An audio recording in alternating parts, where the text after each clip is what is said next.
அன்பார்ந்த திருச்சபை பிள்ளைகள் யாவருக்கும் அன்பின் வாழ்த்துக்கள். ஒரு பிக் பிரேக்கிங், ஜான் ஜபராஜ் கைது செய்யப்பட்டிருக்கிறார். மூணாரில் ஒளிந்திருக்கும் பொழுது தமிழ்நாடு சிறப்பு படை வளைத்து கைது செய்து நீதிமன்றத்திலே ஒப்படைத்து சிறையில் அடைத்திருக்கிறார்கள். இதற்கு முக்கிய காரணமாய் இவ்வளவு தூரத்திற்கு இந்த ஜான் ஜபராஜ் சிறைக்கு தள்ளப்படுவதற்கு முதல் காரணகர்த்தாவாக இருந்த பெங்களூரு ஏஜி சபையை சார்ந்த பால் தங்கையா தான் இதற்கு காரணம். இவர் ஆரம்பத்திலேயே இப்படி தகாதபடி ஆராதனை நடத்த ஆரம்பிக்கும் பொழுது ஊக்குவித்தது. பொய்யான தகவல்களை கொடுத்து தண்ணீர் திராட்சரசமாகிறது, உங்கள் வங்கி கணக்கில் இத்தனை லட்சம் பணம் வந்து சேர்கிறது மற்றும் இப்போ தில்லுமுள்ளுகள்லாம் இவருடைய ஆலயத்தில் வைத்து தான் அரங்கேற்றம் நடந்தது. இதற்கு மூலகர்த்தாவாக இருந்தது பால் தங்கையா. நேற்றைய தினம் இவர் விடுவிக்கப்பட வேண்டும், இவர் மீது தண்டனை வரக்கூடாது என்று சொல்லி அவர் திருச்சபை மக்களெல்லாம் ஊக்குவித்து அவர் உணர்ச்சி வசப்பட்டு பிரார்த்தனை செய்தார். ஆனால் அந்த பிரார்த்தனை பலிக்கவில்லை. கர்த்தர் நீதி செய்கிற தேவன். அவருக்கு முன்பாக இந்த மாய்மால ஜெபங்களுக்கெல்லாம் பதில் கிடைக்காது. இவர்கள் வேஷதாரிகளாய் திருச்சபை மக்களை ஏமாற்றி வஞ்சித்து பணத்தை ஆதாயம் செய்து ஒரு ஆதாய தொழிலாக செய்து கொண்டிருக்கிறார்கள். எனவே கர்த்தரே இவர்களுக்கு சத்துருவாக எழும்பியிருக்கிறார். அவருடைய தனிப்பட்ட வாழ்க்கையிலும் பால் தங்கையுடைய தனிப்பட்ட வாழ்க்கையிலும் ஏகப்பட்ட பிரச்சனைகள் வந்தது. அவருடைய மனைவிக்கும் அவருக்கும் பிரச்சனை வந்தது.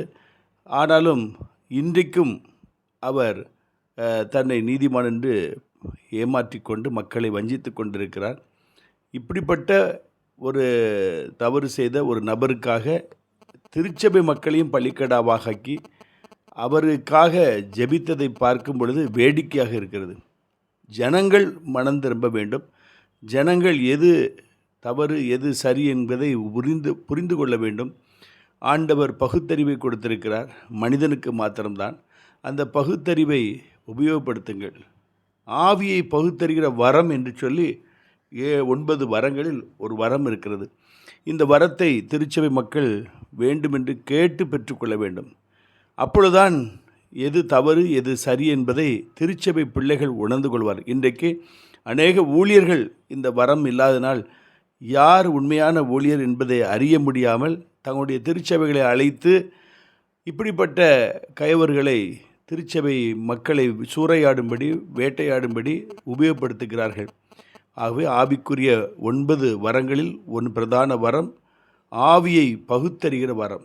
இந்த வரம் இருந்தால் மாத்திரமே யார் உண்மையுள்ள ஊழியக்காரர், யார் பொய்யான மாயையான ஊழியக்காரர் என்பதை அறிந்து கொள்ள முடியும். இப்பொழுது கர்த்தர் நீதிபரர். அவர் நீதி செய்ய ஆரம்பித்து விட்டார். பல நாள் கள்ளன் ஒரு நாள் அகப்படுவான் என்ற பழமொழிக்கு ஏற்ப பல நாட்கள் நடந்த தவறுகளுக்கு இன்றைக்கு ஒரு முற்றுப்புள்ளியை கர்த்தர் கொடுத்திருக்கிறார். தமிழ்நாடு காவல்துறைக்கு ஒரு பிக் சல்யூட். இப்படி அருமையாக யாருடைய சிபாரிசையும் ஏற்காமல் இந்த காரியத்தை செய்து முடித்ததற்கு அனைத்து கிறிஸ்தவர்கள் சார்பில் நாங்கள் உங்களுக்கு நன்றி செலுத்துகிறோம். இப்படிப்பட்ட தவறுகள் எங்கு நடந்தாலும் அதை இரும்பு கரத்தால் அடக்க வேண்டும் என்று அன்போடு கேட்டுக்கொள்கிறோம். இந்த நேரத்திலும் கர்த்தருடைய பிள்ளைகள் இவருக்கு பரிந்து பேசுவதை விட்டுவிட்டு இப்படிப்பட்ட கள்ள ஊழியர்கள் எங்கெங்கு இருக்கிறார்கள் என்று இனம் கண்டு அவர்களை விட்டு நீங்கள் வெளியே செல்ல வேண்டும். ஜஸ்டின், மதுரை ஜஸ்டின், அவரும் இதே போல பாட்டை பாடிக்கொண்டு சினிமா பாடல்களை ஆலயத்திலே பாடிக்கொண்டு தவறான உபதேசத்தை வசனத்தை திரித்து உபதேசம் பண்ணுகிறார். அந்த திருச்சபைக்கு செல்கிறவர்கள் நீங்கள் இந்த நேரத்தில் ஆகிலும் மனம் திரும்புங்கள். உங்களுக்கு ஒரு வாய்ப்பு கொடுக்கப்பட்டுகிறது. இல்லை என்றால் இதே போல ஒரு அரங்கேற்றத்தை அங்கேயும் நீங்கள் சீக்கிரம் பார்க்க போகிறீர்கள். கர்த்தர் நிச்சயமாக அவருடைய திருச்சபைக்கு, அவருடைய ஊழியத்திற்கு, அவருடைய நாமத்திற்கு அவதூற்றை கொண்டு வருகிற ஒருவரையும் சும்மா விட மாட்டார். எனவே இந்த நாட்களில் இளைஞர்கள் குறிப்பாக இப்படிப்பட்ட திருச்சபையை நாடி செல்லாமல் உண்மையாய் ஆண்டவரை ஆராதிக்கக்கூடிய திருச்சபைகள் ஆங்காங்கு இருக்கிறது, உங்கள் பகுதியில் இருக்கிறது. அப்படிப்பட்ட திருச்சபைகளுக்கு செல்லுங்கள். இதெல்லாம் ஒரு மாயை, இது ஒரு ஏமாற்று களம். இவர்கள் பணம் பறிப்பதற்காக இப்படிப்பட்ட வித்தைகளை செய்கிறார்கள் என்பதை நீங்கள் புரிந்து கொள்ளுங்கள். இன்றைக்கு கர்த்தர் நீதி செய்திருக்கிறார். அவருடைய நீதிக்காக நாம் ஆண்டவருக்கு நன்றி செலுத்துவோம். கயவர்கள் ஜெபத்தை, அதாவது பெங்களூர் பால் தங்கையாவுடைய ஜெபத்தை கர்த்தர் அருவருக்கிறார் என்பதற்கு இதுவே ஒரு சான்று.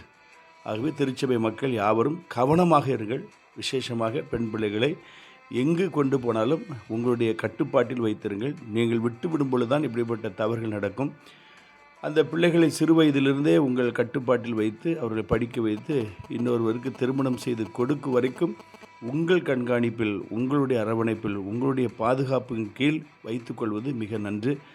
இந்த நாட்களில் யாரை நம்பியும் அனுப்பினால் இப்படிப்பட்ட விபரீதங்கள் நடக்கக்கூடும். எனவே திருச்சபை பெற்றோர்கள் இதை கவனத்தில் எடுத்து ஜாக்கிரதையாக இருங்கள். உங்கள் பிள்ளைகளை நல்வழியில் நடத்துங்கள். இப்படிப்பட்ட தவறான இடங்களுக்கு செல்லும் பொழுது நீங்கள் அதுக்கு அனுமதிக்காதீர்கள். அதை கடிந்து கொள்ளுங்கள். ஆண்டவர் உங்களுக்கென்று கொடுத்த திருச்சபையிலே காலூன்றி நில்லுங்கள். இப்படிப்பட்ட அவதூறுகள், இப்படிப்பட்ட அருவருப்புகள் உங்கள் வாழ்க்கையில் நேரிடாதபடி விழித்து கொள்ளுங்கள். பிசாசானவன் கடைசி காலம், அவனுக்கு கொஞ்ச காலம்தான் இருக்கிறது என்கிறபடினால் தீவிரமாக இறங்கி கர்த்தரால் தெரிந்து கொள்ளப்பட்ட பிள்ளைகளை வஞ்சிப்பான். இது கடைசி காலம். இந்த கண்ணியில் விழுந்து விடாதபடி திருச்சபை மக்களும் திருச்சபை ஊழியர்களும் விழிப்போடு ஜாக்கிரதையோடு இருக்கும்படி அன்போடு கேட்டுக்கொள்கிறேன். கர்த்தர் வெற்றி சிறந்தார். கர்த்தருடைய நாமம் மகிமைப்படுவதாக. God bless you.